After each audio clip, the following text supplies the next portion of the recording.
السلام علیکم دوستانو د مستر افغان چینل ته ښه راغلاست.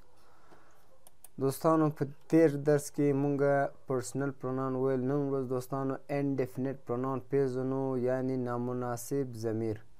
دوستانو د دې پروناون ته په انګلیسي کې انډیفینټ یعنی نامناسب پروناون ضمیر وایي.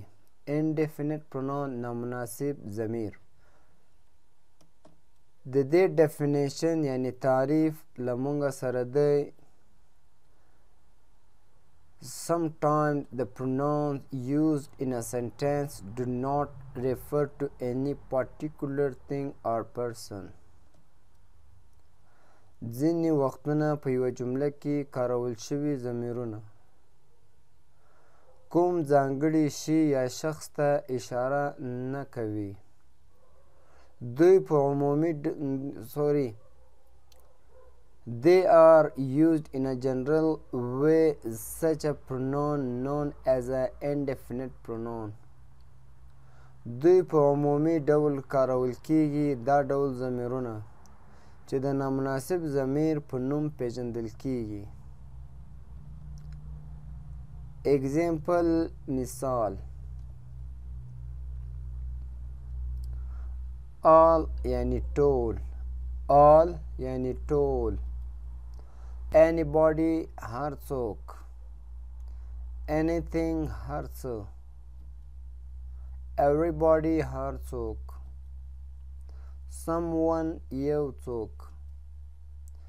anyone هر څوک. somebody یو څوک. some ځینې. none هیڅ نه. nothing هیڅ نه. nobody هیڅوک. no one یو هم نه. something یو څه.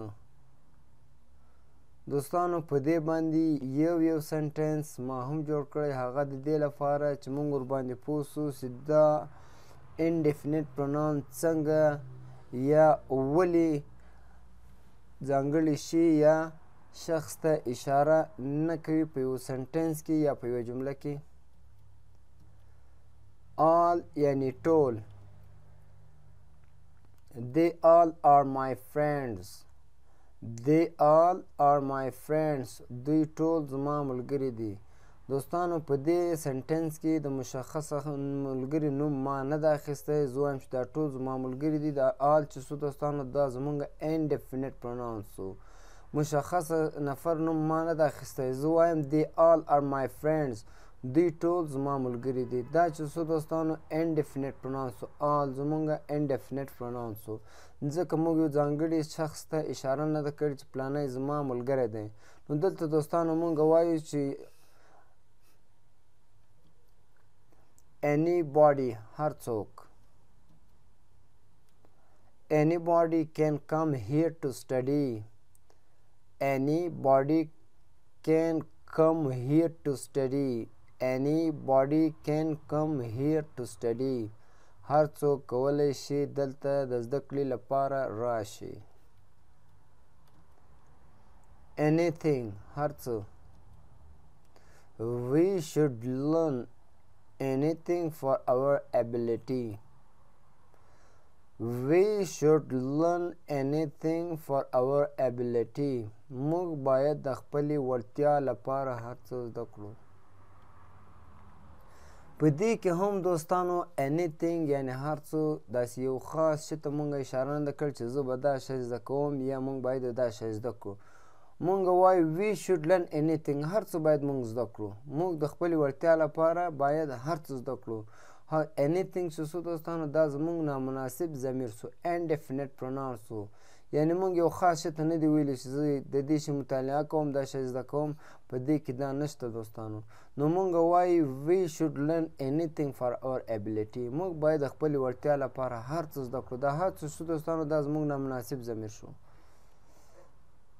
everybody هر څوک. everybody can learn English. هر څوک کولی شي انګلیسي زده کړي. په دې کې هم دوستانو مونږ داسې نه وایو چې پلانی دی انګلیسي زده کړي. مونږ everybody can learn English. everybody can learn English هر څوک کولی شي انګلیسي زده کړي. دا everybody شو دوستانو دا زمونږ indefinite pronoun شو نامناسب ضمیر شو. anyone هر څوک anyone can learn English هر څوک کولی شي انګلیسي زده کړي. someone یو څوک someone do this work یو څوک دا کار وکړي. داسې هم نو دوستانو دا هم داسې شو مونږ یو داسې سړي ته نه وه چې راسه دا کار وکړه پلانی نو مونږ وایو someone do this work یو څوک دا کار وکړي. someone شو دا زمونږ indefinite pronoun شو.